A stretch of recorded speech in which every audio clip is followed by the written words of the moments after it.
बड़सर विधानसभा क्षेत्र के विधायक इंद्रदत्त लखनपाल ने कहा कि मुख्यमंत्री ने सेवानिवृत्त हुए अधिकारियों को फिर से नियुक्ति दे दी है और जो खुद एक निंदनीय बात है और ये वही अधिकारी हैं जो छानबीन के दायरे में थे। जब मुख्यमंत्री विपक्ष में थे तो 19 में इन्हीं अधिकारियों के ऊपर विधानसभा में बोलते थे कि यही अधिकारी दागदार हैं, कलंकित हैं, लेकिन आज ऐसा क्या हो गया कि यही लोग मुख्यमंत्री के प्रिय बने हुए हैं। लखनपाल ने कहा कि जब स्वास्थ्य विभाग को आउटसोर्स कर दिया गया है और जो भी पैरामेडिक स्टाफ है उन्हें भी आउटसोर्स कर दिया गया है। उन्होंने कहा कि जो बच्चों की पोस्टें निकाली जाएंगी वो कहाँ बिठाए जाएंगे। उन्होंने कहा कि अगर आउटसोर्स ही करना है तो सरकार को आउटसोर्स कर दिया जाए।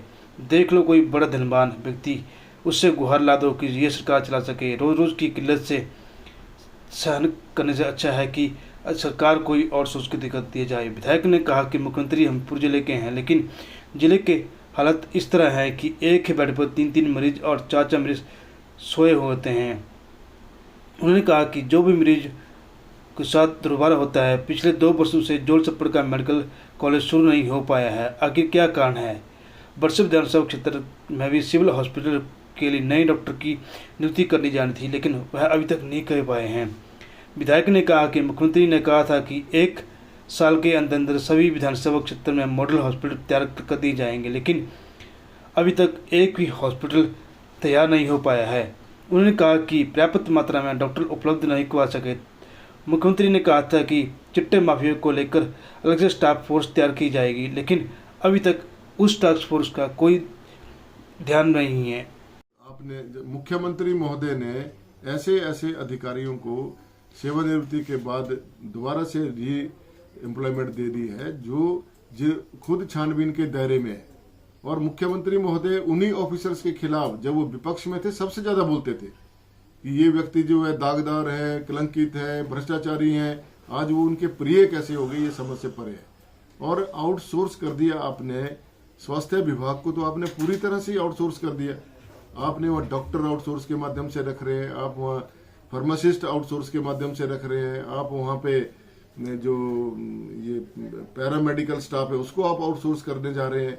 सारे आपने आउटसोर्स कर दिए तो रेगुलर जो पोस्ट के लिए जो बैठे हैं बच्चे उनका क्या होगा।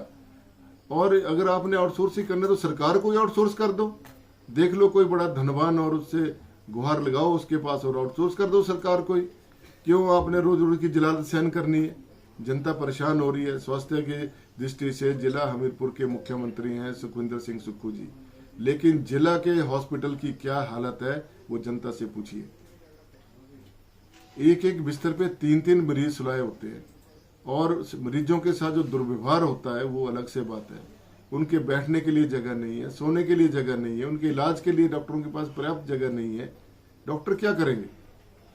और 2 साल से आपका जोल छप्पड़ का जो मेडिकल कॉलेज वो शुरू नहीं हो पा रहा है। क्या कारण है, क्यों उसका काम धीमा चला हुआ है, क्यों जनता को परेशान कर रहे हैं। मेरे बड़सर विधानसभा क्षेत्र में सिविल हॉस्पिटल की हालत खराब है। हम चीखते रह गए कि इसकी बिल्डिंग के लिए पैसा दे दो, यहाँ पे सिविल हॉस्पिटल को नया रूप दिया जाए, इसकी नए भवन बनाया जाए, नए डॉक्टर दिए जाए।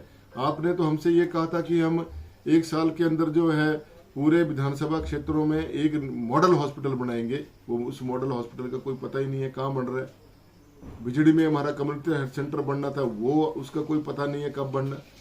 पीएससी भोटा जयराम सरकार जी ने उसको अपग्रेड किया था, आते मुख्यमंत्री ने उसको डाउनग्रेड कर दिया। और वहाँ पे डॉक्टर नहीं है, सिविल हॉस्पिटल में हमारे डॉक्टर नहीं है, स्टाफ नहीं है। आयुर्वेदा हॉस्पिटल बिजड़ी के अंदर बना हुआ उसमें स्टाफ नहीं है, डॉक्टर नहीं है।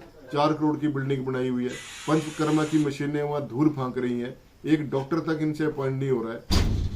आयुर्वेदा की हमारी लगभग 3 डिस्पेंसरियां जिनके अंदर स्टाफ देना था, डॉक्टर देने थे, वो आज तक 2 साल इस सरकार को हो गए, 5 साल पहले चले गए, कोई डॉक्टर वहाँ पे अपॉइंट नहीं हुआ। क्या कारण है। एक आयुर्वेदिक संस्थान हमारा कुल्हेड़ा में खुला था, वो आपने बंद कर दिया। क्यों बंद किया ये समझ से परे है। चौकी हमारी बिजली की चौकी अपग्रेड होनी थी, वो आपने डी नोटिफाई कर दी। भोटा की पुलिस चौकी अपग्रेड की थी जयराम जी ने, उसको आपने डी ग्रेड कर दिया, उसको आपने डी नोटिफाई कर दिया। क्यों करा। आज कानून व्यवस्था क्यों तो तभी चुस्त दुरुस्त होगी अगर वहां व्यवस्थाएं ठीक होगी। अगर थाने में हमारी नफरी पूरी नहीं होगी, चौकियों में नफरी पूरी नहीं होगी, तो वो रक्षा कैसे करेंगे लोगों की। आज चोरियां इतनी ज्यादा बढ़ रही हैं, हत्याओं की अटेम्प्ट टू मर्डर के केसेज हो रहे हैं, लड़ाई के केसेज हो रहे हैं, क्राइम केसेज हो रहे हैं, चिट्टा के ऊपर आपका कोई ध्यान नहीं है। आप तो आते ही बोलते थे मैं चिट्टे के लिए अलग से फोर्स बनाऊंगा, मैं चिट्टा वालों को छोड़ूंगा नहीं। आज चिट्टे वाले दंदना के घूम रहे हैं, सारे बच्चे बर्बाद हो गए हैं। तो सरकार किसी भी तरफ से, जितनी मैंने आपसे बातें की हैं, बुरी तरह से सरकार फेल हुई है। और सरकार का जो प्रशासन का भी जो काम है सारा ढीला चला हुआ है, कोई उसके ऊपर सरकार की पकड़ नहीं है।